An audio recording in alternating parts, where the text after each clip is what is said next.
Quero saudar os irmãos com a paz do Senhor. É uma satisfação muito grande estar mais uma vez aqui para encontrar e comentar sobre as escolas bíblicas dominicais. Nessa lição, nós estudaremos a lição número 11. Essa lição ela tem o título A Intercessão de Jesus pelos seus discípulos. O nosso texto áureo ele está embasado em João 17:3, onde que diz: "E a vida eterna é essa, que conheçam a Ti só por um único Deus verdadeiro e Jesus Cristo, a quem enviaste." A nossa verdade prática nessa lição, meus queridos, é que a oração que Jesus fez ao Pai em favor de si próprio e dos seus discípulos e da sua igreja ressoa ainda nos dias atuais.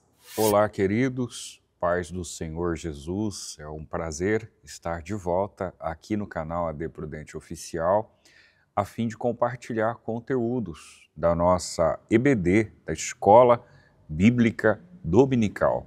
Isto só tem sido possível com a bênção de Deus e sob a orientação do nosso pastor presidente, pastor Samuel Padilha de Siqueira.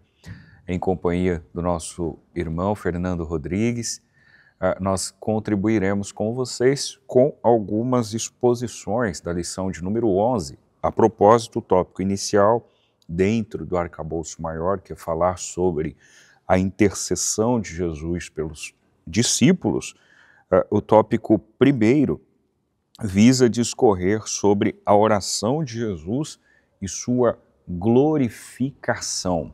Bem, vale destacar ou ressaltar que o pastor Elienay Cabral, de alguma forma, limita e resume toda a exploração conteudista, isto é, todo o conteúdo explanado lá na lição de número 11, está contemplado no capítulo 17 do Evangelho, conforme os registros de João. O tópico inicial, portanto, fala sobre a oração de Jesus e sua glorificação. Há que se ressaltar, o primeiro momento, a oração de Jesus. Quando nós pensamos nesse aspecto, vale também destacar aos meus irmãos que o capítulo de número 17 contempla um caráter de oração intercessória, visto que a oração sacerdotal de Jesus, ou a oração da consagração, é no mínimo dividida em 3 partes, ou por que não dizer, apresentada de 3 formas. O pastor Elienay coloca a lupa nesse aspecto e penso que seja razoável que os meus irmãos, no exercício professoral, explorem aquilo que o autor considera como de suma importância. Ele considera, como dito no texto, que o Senhor Jesus orou por si, nos versos 1 a 8, essa é a declaração evidente, e intercedeu pelos seus discípulos, o que se contempla na altura dos versos 9 ao de número 19, e, sobretudo, fez uma oração pela igreja futura.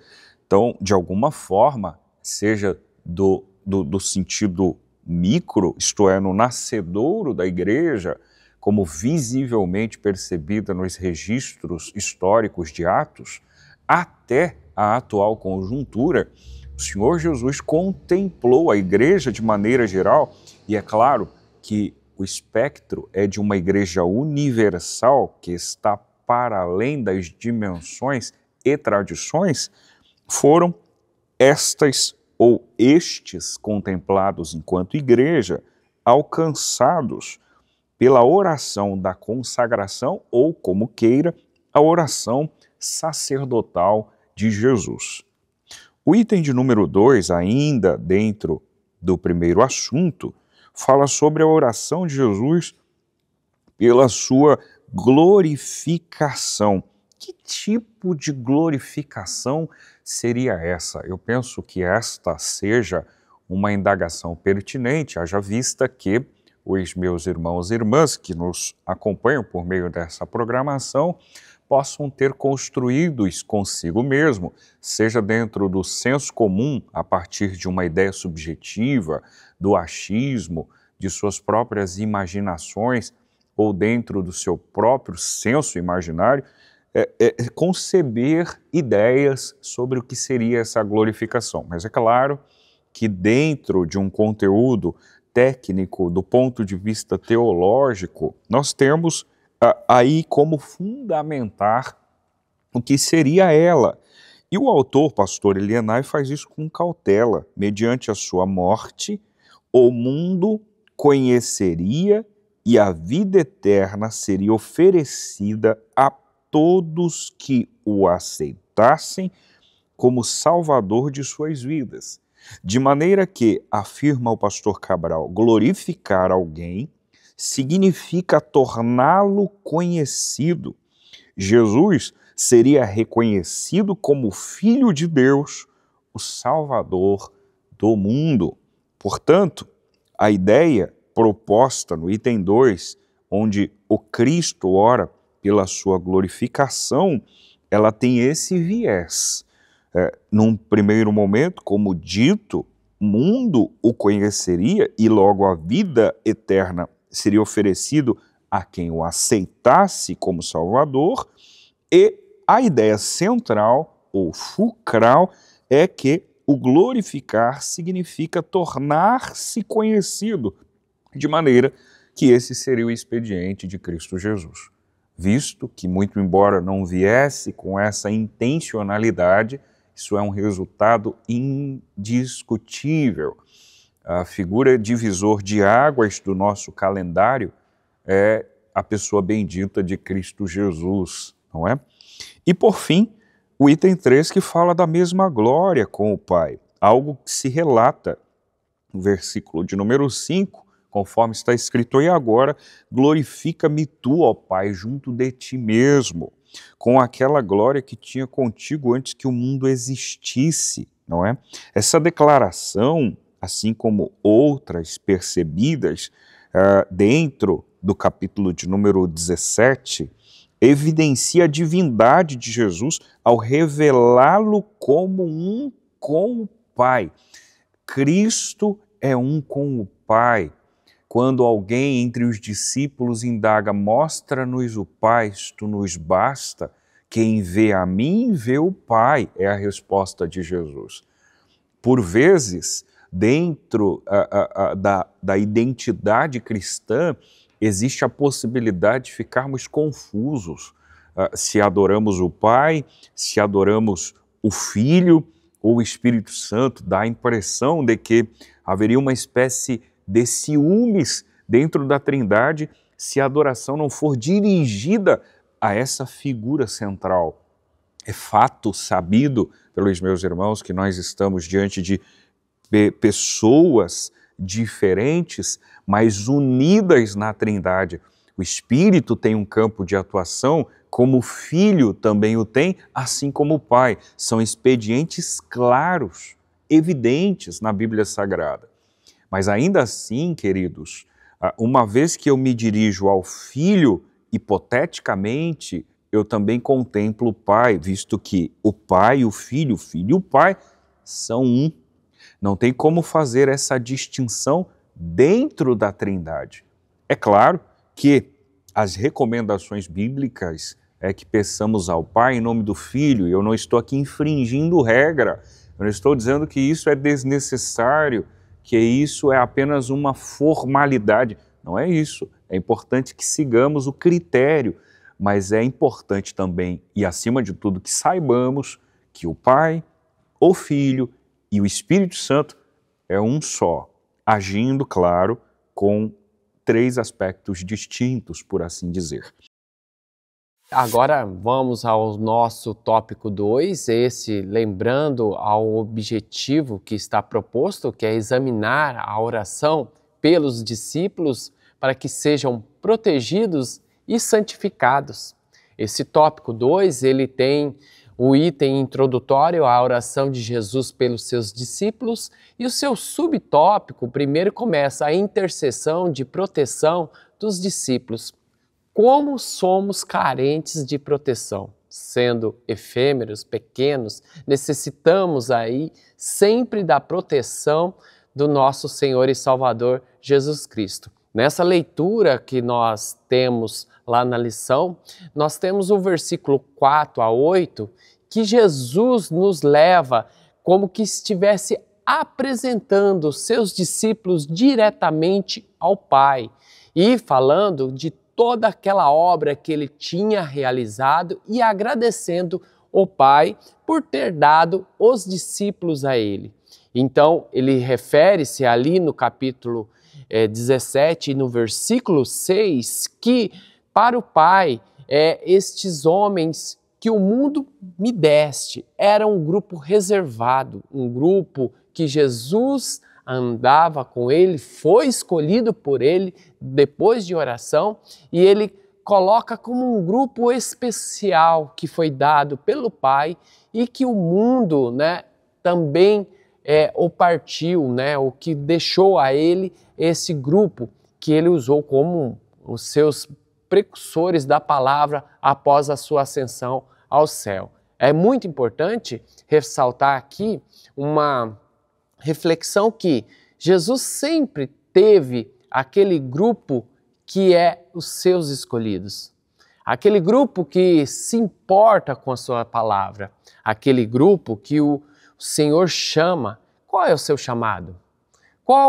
Que obra que você tem feito na obra de Deus e no mundo que tem levado a palavra de Deus? Veja, não é só caminhar com Jesus, é ser escolhido para Ele, é aceitar o chamado, é sair do mundo e adentrar naquilo que é a perspectiva do chamado de Cristo. Nesta sequência, nós temos o tópico 2 e o ponto 2, que diz: os discípulos receberam a palavra. Apesar de certas ocasiões que os discípulos terem encontrado certas dificuldades, igual a nós, eu e você, discorremos na nossa vida cotidiana, os ensinamentos de Jesus foram os abalizadores pela resto da sua vida e a sua caminhada e o evangelho que foi pregado por eles após a ascensão de Cristo. É interessante pensar que aqui a notoriedade, aquilo que é a condução do Espírito Santo foi essencial para ter aí a assertividade, para que os discípulos conseguissem chegar ao propósito que era de levar a palavra naqueles dias, naqueles primórdios. Para nós, fica a mensagem igual aos discípulos, e nós temos guardado essa mensagem que veio direto do céu e temos levado essa mensagem adiante.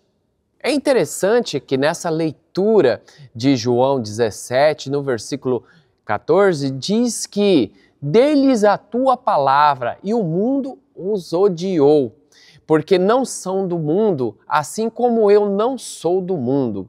Aqui Jesus se refere não ao mundo planeta, mas sim todo esse ecossistema que está debaixo do príncipe deste mundo. Satanás, que muitas vezes governa e mobiliza a sociedade humana contra a palavra de Deus, contra os referenciais cristãos. Então, Jesus é muito claro que este mundo perturba o Evangelho e como o Evangelho também o livra aí da morte eterna. Então, Paulo descreve que este mundo está fadado a um governo maligno e espiritual. A nossa luta aqui não é contra a carne, contra o sangue, mas sim contra as hostes e potestades e principados nas regiões celestiais. Ficamos firmes, conhecendo que o nosso lugar é só uma passagem durante desse mundo, mas não somos daqui. Estamos vivendo aqui momentos passageiros, mas somos seres espirituais chamados por Jesus para pregar a sua palavra para todos aqueles que nos foram dada a oportunidade.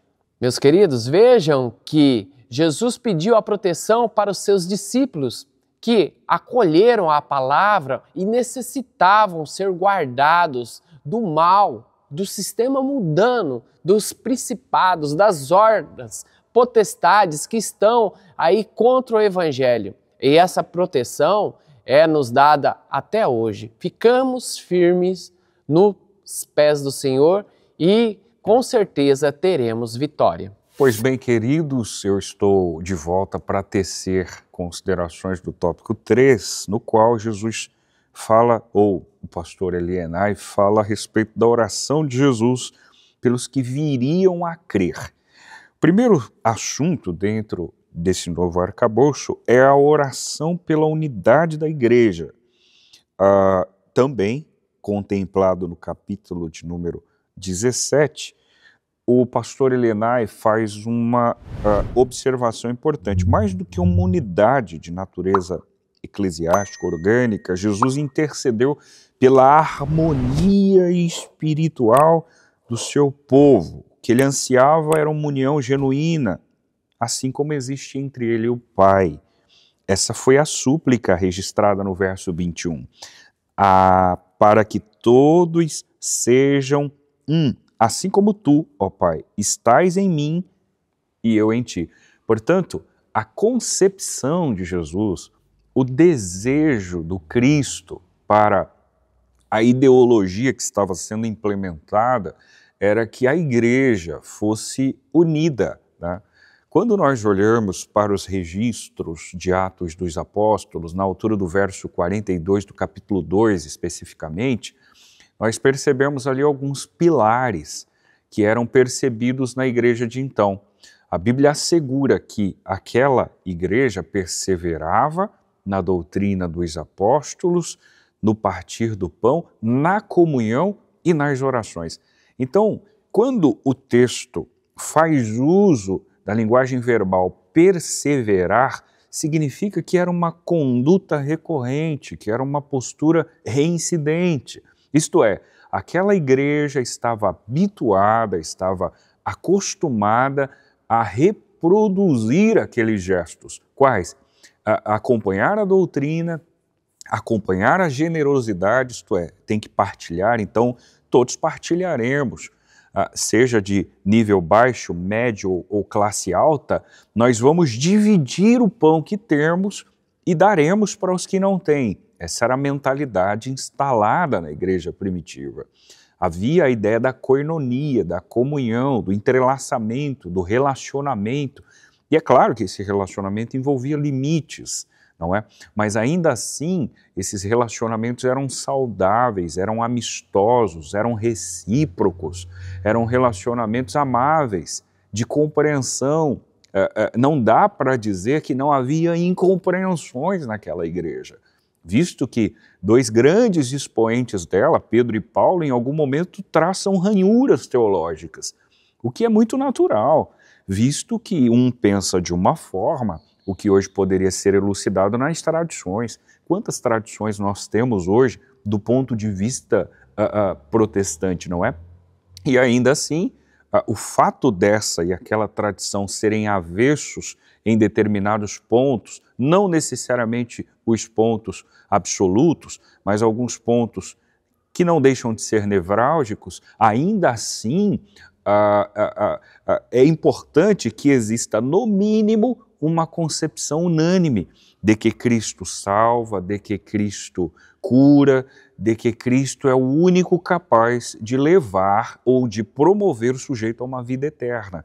Isso são pontos absolutos, né, nos quais deve haver unanimidade. Então, na concepção de igreja universal, embora existam essas tradições, é preciso ter compreensões muito bem claras, como nos absolutos. Dentro de uma concepção local, não se fale, não é? Se eu estou dentro de uma igreja local, eu preciso estar adaptado, alinhado, eu preciso estar agrupado àquele corpo específico de uma comunidade, alinhado a uma direção, a fim de que possamos caminhar juntos em um só propósito. E isso não significa dizer que dentro dessa comunidade não haverá pensamentos alheios, diversos. É óbvio que sim, visto que somos indivíduos e cada um tem as suas modestas compreensões. O que não implica dizer que essas modestas compreensões devem impactar na coletividade, no relacionamento, na saúde da Igreja de Cristo Jesus. É isso que o Senhor solicita. O propósito da unidade, isso está bem claro. Primeiro, união essencial dos salvos, enquanto membros do corpo de Cristo, união essencial dos salvos, promovida pelo conhecimento crescente sobre Jesus Cristo, união essencial dos salvos no desenvolvimento do fruto do Espírito, união essencial dos salvos manifestada na glória como filhos de Deus e detentores da vida eterna. E por fim, a oração por encorajamento à unidade.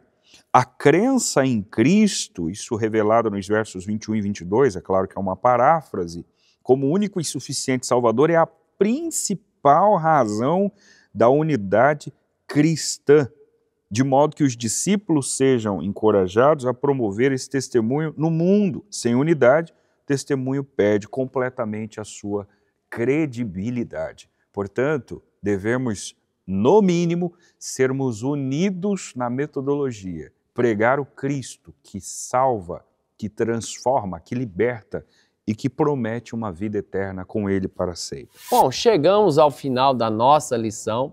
É uma satisfação muito grande ter estudado com você sobre essa oração sobre os discípulos. E é extraordinário, meus queridos, perceber que a oração sacerdotal de Cristo ainda continua ativa nos dias atuais. Fazemos parte dessa grande comissão. Somos privilegiados porque o Senhor nos dá essa grande comissão e nos leva a ter a ciência que somos participantes do reino do céu. Deus o abençoe.